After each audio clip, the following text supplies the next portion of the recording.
সরস্বতী পুজোর আগে নাকি কুল খেতে নেই। জানেন কি এটার আসল কারণ?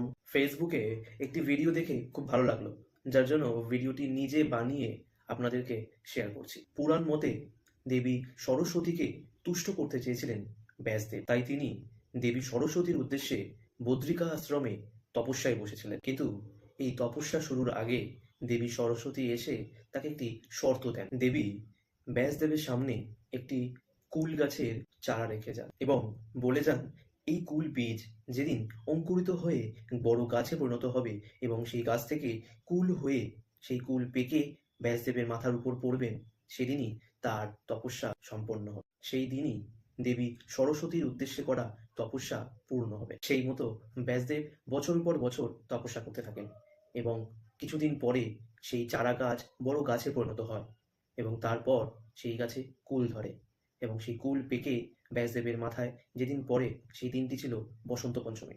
আর সেই দিনই তার তপস্যা সম্পূর্ণ করে দেবী সরস্বতীর উদ্দেশ্যে সেই কুল অর্পণ করে ব্রহ্মসূত্র রচনা করেন। ফলে দেবী তুষ্ট হন। গল্পটি আমার কাছে নতুন ছিল, তাই আপনাদেরকে শেয়ার করলাম।